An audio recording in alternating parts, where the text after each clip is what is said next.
நண்பர்கள் மற்றும் மாணவ செல்வங்கள் அனைவருக்கும் வணக்கம். இன்னைக்கு நம்ம பார்க்கக்கூடிய தலைப்பு 8ஆம் வகுப்பு இயல் 6 இலக்கணம் புணர்ச்சி. சரி, புணர்ச்சி அப்படின்னா என்ன? இங்க கீழே இருக்கக்கூடிய சொற்களை நல்லா கவனிச்சு பாருங்க.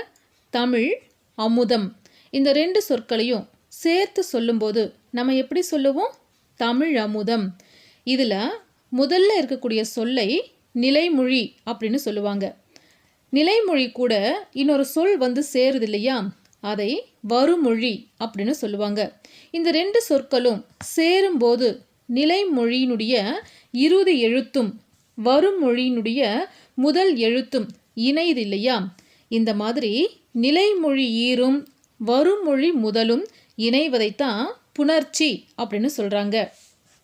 இந்த நிலைமொழியினுடைய இறுதி எழுத்து உயிர் எழுத்தாக இருந்தது அப்படின்னா அது உயிர் ஈற்று புணர்ச்சி.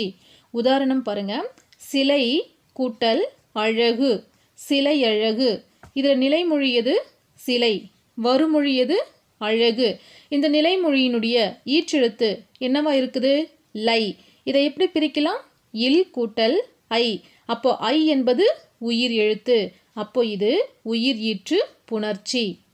அடுத்தது பாருங்க, நிலைமொழியினுடைய இறுதி எழுத்து மெய்யெழுத்தாக இருந்தால் அது மெய்யீற்று புணர்ச்சி.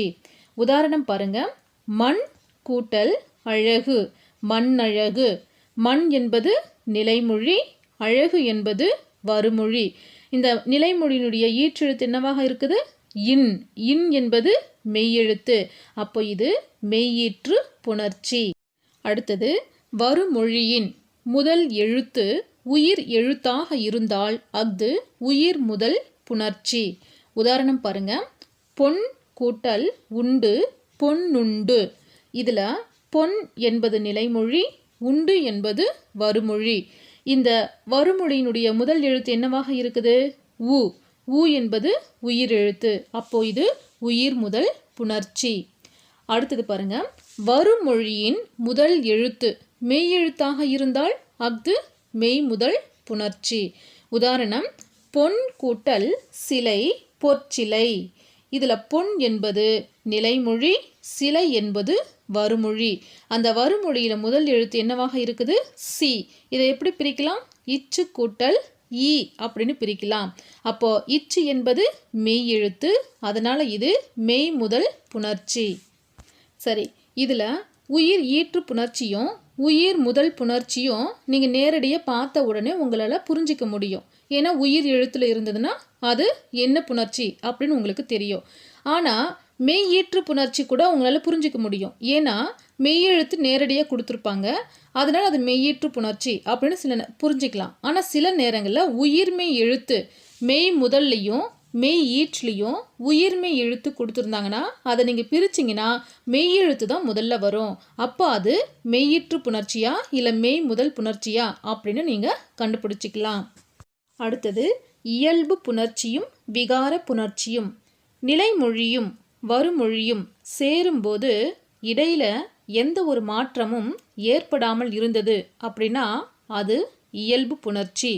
உதாரணம் பாருங்க, தாய் கூட்டல் மொழி, தாய்மொழி. இந்த தாய்மொழி அப்படிங்கிற வார்த்தையில் எந்த மாற்றமும் நிகழாமல் அந்த ரெண்டு சொல்லும் சேர்ந்து அப்படியே வந்திருக்குது. அதனால் இது இயல்பு புணர்ச்சி. அடுத்தது பாருங்க, உடல் கூட்டல் ஓம்பல், உடலோம்பல். இங்கே நிலைமொழியினுடைய ஈற்றெழுத்தும் வருமொழியினுடைய முதல் எழுத்தும் சேர்ந்து இல் குட்டல் ஓ, லோ அப்படின்னு இயல்பாகத்தான் இருக்குது. அதாவது மெய்யெழுத்தும் உயிரெழுத்தும் இணைந்து உயிர் மெய்யாக இயல்பாகத்தான் இது புணர்ந்திருக்குது. வேறு எந்த மாற்றமும், அதாவது புதிய எழுத்து தோன்றவோ இல்லை அந்த எழுத்து வேறு ஒரு எழுத்தாக மாற்றமடைந்தோ இல்லை அந்த எழுத்து காணாமலோ போகவில்லை. அதனால் இது இயல்பு புணர்ச்சி. சரி, இந்த ரெண்டு சொற்கள் இணையும் போது நிலைமொழியிலேயோ இல்லை வருமொழியிலேயோ இல்லை ரெண்டுத்திலையுமோ மாற்றங்கள் ஏற்பட்டது அப்படின்னா அது விகார புணர்ச்சி. இந்த விகார புணர்ச்சி 3 வகைப்படும்: தோன்றல், திரிதல், கெடுதல். நிலைமொழியும் வருமொழியும் இணையும் போது புதிதாக ஒரு எழுத்து தோன்றினால் அது தோன்றல் விகாரம். உதாரணம் பாருங்க, தமிழ் கூட்டல் தாய், தமிழ் தாய். இங்க தமிழுக்கும் தாய்க்கும் இடையில இத்து அப்படின்ற ஒரு மெய்யெழுத்து தோன்றியுள்ளது.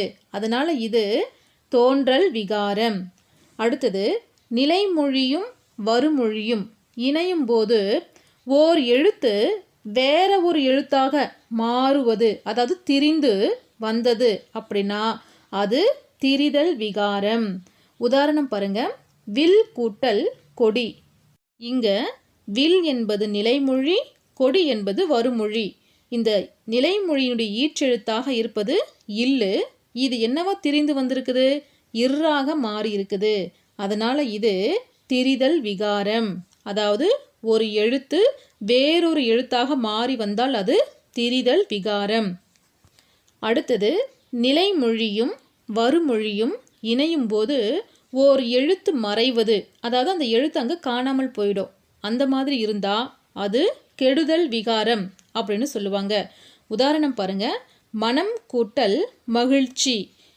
மன மகிழ்ச்சி. இங்கே மனம் என்பது நிலைமொழி, மகிழ்ச்சி என்பது வருமொழி. இந்த நிலைமொழியினுடைய ஈற்றெழுத்து என்னவா இருக்குது? இம்மு. ஆனால் இங்கே பாருங்க, சேர்த்து எழுதும்போது அந்த இம்மு என்ற எழுத்து இங்கு வரவே இல்லை. அப்போ இது கெடுதல் விகாரம். சரி, நாம் இப்போ பார்த்த உதாரணங்களை திரும்பி பார்க்கலாமா? தமிழ் தாய், இங்கே என்ன விகாரம் நடந்திருக்குது? தோன்றல் விகாரம். இத்து அப்படின்ற எழுத்து தோன்றி இருக்குது. அடுத்தது விற்கொடி, இங்கு என்ன மாற்றம் நிகழ்ந்திருக்குது? திரிதல் விகாரம். அதாவது இல்லு இர்ராக மாறி வந்திருக்குது. அதனால இது திரிதல் விகாரம். அடுத்தது பாருங்க, மன மகிழ்ச்சி, இதில் என்ன மாற்றம் நிகழ்ந்திருக்குது? கெடுதல் விகாரம். அதாவது மனம் இம் அப்படின்ற எழுத்து இங்கு மறைந்து விட்டது. அதனால இது கெடுதல் விகாரம். இப்போ இது எல்லாத்துலேயுமே ஒரு எழுத்து மட்டும்தான் மாற்றம் பெற்று வந்திருக்குது. ஆனால் இரண்டு சொற்கள் இணையும் போது ஒன்றுக்கு மேற்பட்ட விகாரங்கள் நிகழ்வதும் உண்டு. உதாரணம் பாருங்க, நாடகம் கூட்டல் கலை, நாடக கலை. இங்க நாடகம் அப்படின்றதுல இம்மு அப்படின்ற எழுத்து கெடுதல் விகாரத்தின்படி நிலைமொழியினுடைய ஈற்றில் உள்ள மகர மெய் மறைஞ்சிடுச்சு. அடுத்தது இக்கு அப்படின்ற எழுத்து தோன்றி இருக்குது. அப்போ தோன்றல் விகாரத்தின்படி இக்கு அப்படின்ற மெய்யெழுத்து தோன்றியுள்ளது. சரி, அடுத்தது நாம் இப்போ புத்தக பயிற்சியை பார்க்கலாம். சரியான விடையை தேர்ந்தெடுத்து எழுதுக. முதல் கேள்வி, விகார புணர்ச்சி டேஷ் வகைப்படும். எத்தனை வகைப்படும்? 3 அப்படின்னு பார்த்தோம். என்னென்னு சொல்லுங்க பார்க்கலாம்.